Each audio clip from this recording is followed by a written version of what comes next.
천사의 아침 방문을 찾아오신 여러분을 환영합니다. 오늘도 아침 예배 말씀으로 믿음과 위로의 시간을 갖게 되길 바랍니다. 성도 여러분 안녕하십니까? 오늘도 아침 예배에 찾아오신 모든 성도님들을 진심으로 환영합니다.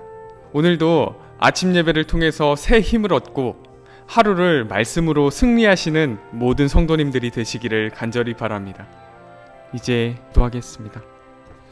하늘에 계신 아버지, 메마른 심령에 단비와 같은 말씀을 허락하시고 생명의 떡으로 만족할 수 있도록 인도해 주심에 감사드립니다.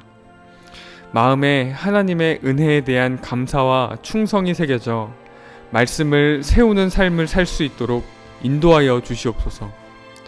오늘도 말씀 묵상을 통해서 하나님의 뜻을 깨닫고 그 뜻대로 살아갈 수 있도록 인도하여 주시옵시고, 또한 권면해 주시는 목사님께서 진리의 말씀을 전하실 때 말씀을 있는 그대로 받을 수 있도록 저희의 마음을 준비시켜 주시옵소서.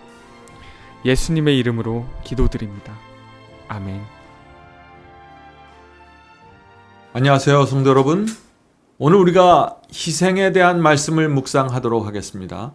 똑같이 교회 다니고 똑같이 주님을 믿는데 어떤 사람은 주님을 위해서 즐거운 마음으로 희생합니다. 그런데 어떤 사람들은 주님을 위해서 희생하는데 참 어려움을 느낍니다. 왜 그럴까요? 어디에서 이런 차이가 생길까요? 오늘 이 문제를 살펴보도록 하겠습니다.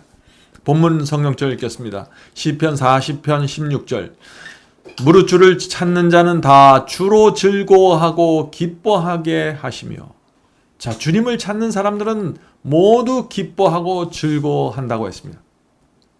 성도 여러분, 주님을 만난 성도들, 나사롯, 막달라 마리아, 삭개오, 18년 된 그 혈루병 걸린 여인, 모두 주님을 만나서 이루 말할 수 없이 기쁘고 즐거워했습니다. 희생은 바로 그런 성도들에게 나오는 것입니다. 계속 읽겠습니다. 주의 구원을 사랑하는 자는 항상 말하기를 여호와는 광대하시다 하게 하소서. 자, 여호와를 광대하게 하시다. 말씀이 좀 어렵죠? 이 말씀을 쉬운 말 성경에서 보면 이렇게 번역되어 있습니다. 주님의 구원을 감사하는 사람들은 항상 여호와를 찬양하세라고 외치게 하소서. 성도 여러분, 구원을 정말 감사하면 여호와를 찬양하면서 살게 됩니다. 이런 사람들은 여호와를 위해서 희생하는 것이 큰 문제가 되지 않겠죠. 본문 읽겠습니다. 많은 사람이 그리스도인의 삶은 우리에게서 기쁨과 세상적인 즐거움을 앗아간다고 말한다. 그러나 그것이 유익한 것은 아무것도 빼앗아가지 않는다고 나는 말하고자 한다. 성도 여러분, 이 말씀이 무슨 뜻입니까? 오늘 많은 사람들이 주님 뜻대로 좁은 길을 가면은 기쁨이 없어지고 세상 재미가 없어진다고 말한다는 것입니다. 주님은 내가 좋아하는 것을 빼앗아 간다고 생각하는 것입니다. 내가 좋아하는 것을 막는 분이라고 생각하는 것입니다. 정말 주님이 그런 분이십니까? 그렇게 생각하는 분들은 아직 하나님이 누군지 모르는 것입니다. 성도 여러분, 우리 자녀들이 어렸을 때 엄마 아빠에게 어떻게 말하나요? 엄마 아빠는 왜 내가 좋아하는 것을 자꾸 빼앗아 갑니까? 왜 하지 못하게 합니까? 엄마 아빠는 나를 사랑하지 않는 것 같습니다 라고 말하죠. 우리 아이들이 왜 그런 말을 할까요? 아직 철들지 않았기 때문이죠. 아직 엄마 아빠의 사랑이 무엇인지 모르는 것입니다. 부모의 희생이 무엇인지 모르는 것입니다. 그래서 그런 유치한 말을 자꾸 하게 되는 것이죠. 성도 여러분, 우리 그리스도인도 마찬가지 아닐까요? 하나님께서는 우리를 위하여 무엇을 하셨는지 우리가 알면은 우리 입에서 불평이 사라지게 되는 것입니다. 하나님과 진리를 위해서 희생하는 신앙으로 걸어 들어가게 되는 것입니다. 본문 읽겠습니다. 그리스도인이 혼란과 가난과 고통을 겪는 일이 있는가? 있다. 이런 일은 이 세상에서 예상되는 일이다. 그러나 우리가 세상의 즐거움을 누린다고 말하는 죄인은 이 생애의 이러한 질병에서 자유로운가? 우리는 종종 그들이 깊은 혼란과 어려움 가운데 빠져 있는 것을 보지 않는가? 많은 분들이 이런 오해를 하죠. 나는 주님을 믿기 때문에 내가 이런 고생을 합니다. 주님을 믿기 때문에 내가 이렇게 고통받고 가난하게 되었습니다 라고 말합니다. 성도 여러분, 정말 그럴까요? 주님을 믿지 않는 많은 세상 사람들이 지금 고생하면서 가난한 상태에서 살아가고 있습니다. 주님 때문에 그런 것이 아닙니다. 세상 사람들은 고생하고 어려워도 찾아갈 하나님이 없습니다. 암이 걸려도 믿고 의지할 하나님이 없습니다. 두려움 속에서 어둠 속에서 죽음을 기다릴 뿐입니다. 그것이 세상 사람들입니다. 세상 사람들은 모든 것을 자기 힘으로 혼자 해결해야 합니다. 아무리 부자라고 할지라도 건강해도 하나님을 모르면 정말 불쌍한 사람들입니다. 성도 여러분, 그러나 우리는 어떻습니까? 얼마나 감사합니까? 고생해도 의지할 뿐이 있고 가난해도 진리에 대한 확신으로 살아갈 수 있습니다. 암에 걸려도 나를 최선의 길로 인도하시는 하나님을 바라볼 수 있는 것입니다. 그리스도인 외에는 이런 확신과 이런 기쁨으로 들어갈 수 있는 사람들이 없는 것입니다. 그래서 그리스도인은 하나님과 진리를 위해서 희생할 수 있는 것입니다. 감사해서 하는 것이죠. 성도 여러분, 희생하는 신앙으로 들어가기 원하시나요? 그렇다면 감사하는 신앙으로 먼저 들어가야 되는 것입니다. 희생은 감사에 비례하는 것입니다. 본문 읽겠습니다. 그리스도인들은 때때로 자신이 어려운 시간을 보낸다고 생각한다. 그들은 인기 없는 진리를 붙들고 그리스도를 따르는 자들이라고 고백하므로 그들 안에 겸손이 있다고 생각한다. 그리고 길이 힘들고 자신이 희생을 많이 한다고 여기지만 실제로는 전혀 희생을 하지 않는다. 실제로 그들이 하나님의 가정에 양자로 입적되었을지라도 그들이 무슨 희생을 했단 말인가? 성도 여러분, 이 말씀이 얼마나 우리의 가슴에 와 닿습니까? 진리를 따라 좁은 길을 가는 성도들 중에 이런 문제를 갖고 있는 분들을 저는 가끔 봅니다. 그들의 생각이 어둡습니다. 부정적입니다. 진리 때문에 고생하고 진리 때문에 무거운 짐을 지고 힘든 생애를 살고 있다고 생각하는 것입니다. 그래서 주님을 따라가지만 얼굴이 어둡게 되는 것이죠. 성도 여러분, 그런 분들은 신앙을 크게 오해하고 있는 것입니다. 우리는 그리스도께서 나를 위해서 무엇을 주셨는가를 항상 생각해야 하는 것입니다. 하나님의 아들이 나를 하늘로 데려가기 위해서 모든 것을 주셨습니다. 생명을 주셨고 말할 수 없는 고통을 당했습니다. 우리가 그것을 생각하면 우리의 마음에 감사가 넘치고 우리의 마음을 주님께 드리게 되는 것입니다. 성도 여러분, 지난 생애를 돌아보시기 바랍니다. 위기 때마다 낭떠러지에 떨어지는 것을 붙잡아 주신 적이 얼마나 많으신가요? 이 자격이 없는 사람에게 은혜를 베풀어 주시고 복을 베풀어 주셔서 여기까지 인도해 준 것 아닙니까? 그럼에도 불구하고 우리가 오늘 당하는 이 적은 고생과 고난 때문에 불평하고 원망한다면 그것은 하나님의 마음에 큰 슬픔을 드리는 것이 아닐지요. 성도 여러분, 저와 여러분이 무지와 어둠 속에 있을 때 하나님께서 우리에게 진리를 주시고 구원의 길로 인도해 주셨다는 사실을 잊지 말아야 합니다. 내가 잘나서 내가 똑똑해서 여기까지 온 것이 아니죠. 성도 여러분, 우리 때문에 피를 흘리신 주님을 바라보면서 주님의 사랑과 희생을 우리가 모른 척 할 수 없는 것입니다. 영광의 주께서 받으신 그 굴욕을 생각하면 길이 좁고 험하다고 불평할 수 없는 것입니다. 그리스도의 희생을 알아야만 희생하는 신앙으로 들어갈 수 있습니다. 나의 희생은 내가 주님의 고난과 희생을 얼마나 아는가에 비례하게 되는 것입니다. 본문 읽겠습니다.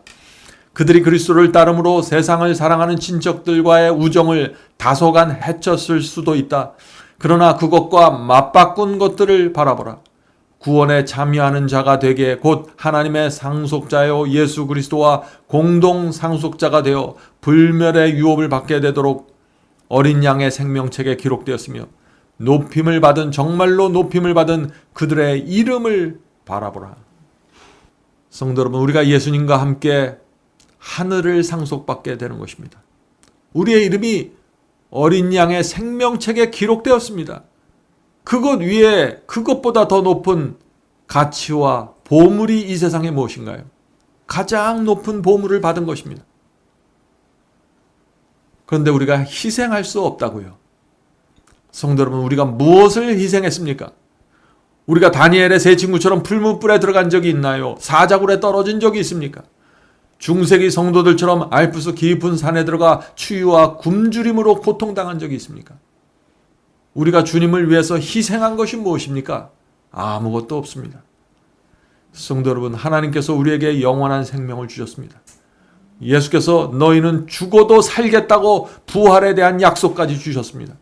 우리 손에 영원한 생명과 영원한 행복이 주어져 있습니다. 그런데 우리는 그것을 받기 위해서 우리가 희생한 것이 무엇입니까? 제가 오늘 여러분께 묻고 싶은 것입니다. 여러분은 무엇을 희생하셨습니까? 우리는 아무것도 희생한 것이 없습니다. 성도 여러분, 우리 손에 붙잡고 있는 것이 무엇인지 모르면 철없는 아이처럼 불평하고 원망하면서 이 세상을 살게 됩니다. 가장 행복하고 누구보다도 감사해야 할 사람이 가장 불행하게 살아가게 되는 것입니다. 하나님 앞에서 겸손이 무엇인지 배우지 못하게 되는 것입니다. 본문을 읽겠습니다. 우리가 진리를 위하여 오류를, 빛을 위하여 어두움을, 의를 위하여 죄를, 영원히 계속될 영예를 위하여, 그리고 사라지지 않을 순결한 보물을 위하여 멸망할 이름과 세상의 유업을 포기하는 것을 우리 편에서 희생이라고 불러야 할까? 성도 여러분, 우리가 주님을 위해서 희생한 것이 무엇입니까? 거짓 복음에서 참 복음으로 나왔고 어둠 속에서 빛으로 나왔습니다. 의를 위해서 죄를 버렸습니다. 그것을 위해서 이 세상에 돈의 손해를 보았고 직장의 손해를 보았을 수도 있습니다. 그러나 우리가 그것을 정말 희생이라고 부를 수 있을까요? 희생은 받은 것에 비하여 내가 잃어버린 것이 많을 때 하는 단어이죠. 우리가 정말 하나님께 받은 것에 비해서 잃은 것이 많이 있습니까? 비교도 할 수 없습니다. 비교하는 그 자체가 불신이고 불신앙입니다.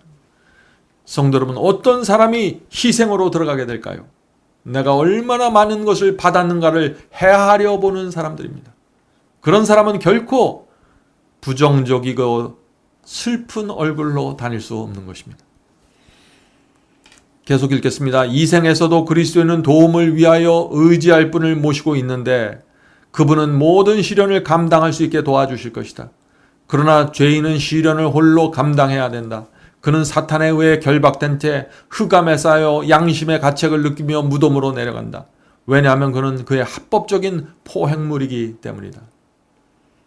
성도 여러분, 하나님께서 우리의 죄를 용서해 주시지 않으셨으면, 하나님의 은혜가 없었다면 우리는 사탄에게 결박당한 채 어둠 속에서, 두려움 속에서 양심의 가책을 느낀 채 무덤으로 내려가야 될 사람들입니다. 그런데 하나님의 죽음 때문에 우리에게 소망이 생긴 것입니다. 얼마나 감사합니까? 이 감사를 아는 성도들은 좁은 길을 마다하지 않고 걸어가게 될 것입니다. 계속 읽겠습니다. 만일 계속해서 감사해야 할 누군가가 있다면 바로 그리스도를 따르는 사람이다. 만일 이 세상에서 진정한 행복을 누리는 누군가가 있다면 바로 충성된 그리스도인이다. 만일 우리가 구원이 얼마나 값비싸게 지불된 것인지 깨닫고 감사하게 된다면 우리가 희생이라고 부를 수 있는 그 어떤 것도 무의미해지고 말 것이다. 성도 여러분, 오늘 우리가 정말 중요한 말씀을 살펴보았습니다. 하나님을 알면 알수록 우리가 희생하는 것은 아무것도 아니라는 사실을 알게 될 것입니다. 오늘 하나님께서 나를 위해서 무엇을 하셨는지 오늘 뒤돌아보시길 바랍니다. 하나님이 없었다면 내 인생이 어떻게 되었을지 생각해 보시기 바랍니다. 하나님이 없었다면 우리 인생은 정말 끔찍한 것이 되었을 것입니다. 허무함과 슬픔에서 빠져나올 수 없는 고통 속에서 방황하게 될 것입니다. 성도 여러분, 죄로 인해 죽을 수밖에 없는 우리를 하나님께서 불쌍히 여기시고 찾아오셨습니다. 성도 여러분, 우리가 이 사실을 알면 온 힘을 다해서 하나님을 붙잡게 될 것입니다. 감사하게 될 것입니다. 하나님께 모든 영광을 돌리고 충성하게 될 것입니다. 내 모든 것을 그분께 바치고 겸손하게 살아가게 될 것입니다. 나는 하나님을 위해서 아무것도 희생한 것이 없습니다 하고 고개를 숙이고 부끄러워하게 될 것입니다. 이제 기도하고 마치도록 하겠습니다. 하늘에 계신 아버지, 우리가 누구이고 하나님이 어떤 분인지, 우리가 무엇을 받았고 하나님께서 무엇을 주셨는지 알 수 있게 도와주시옵소서. 희생이라는 단어가 저희 그리스도인 신앙에 전혀 부적합하다는 사실을 우리가 깨달아 알 수 있도록 도와주시옵소서. 하늘에 계신 아버지, 하나님의 사랑과 은혜 앞에 저희가 무릎 꿇고 고개 숙일 수 있도록 도와주시옵소서. 날마다 주께서 주신 것에 감사하고 만족하면서 살 수 있게 도와주시옵소서. 희생은 의무가 아니라 기회이고 특권이라는 사실을 우리가 이해할 수 있도록 도와주시옵소서. 하늘에 계신 아버지, 오늘 우리가 하루 살 때 성령께서 저희의 마음을 지배하시고 풍요롭게 해주셔서 감사와 기쁨으로 살 수 있도록 도와주시옵소서. 예수님의 이름으로 간절하게 기도드립니다. 아멘. 성도 여러분, 마지막 사명에서는 아침 예배 채널을 별도로 운영하고 있습니다. 아침 예배 채널에서는 매일 새벽 6시에 예배가 올려지고 특별히 아침 9시에 생방송 예배가 진행됩니다. 원하시는 분들은 아침 예배 채널을 별도로 구독 신청하시고 저희와 함께 생방송으로 예배 드릴 수 있습니다. 아침마다 하나님의 말씀으로 저희가 주 앞에 나와 예배 드리는 신앙으로 함께 나가게 되길 간절히 바랍니다. 감사합니다.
주장하시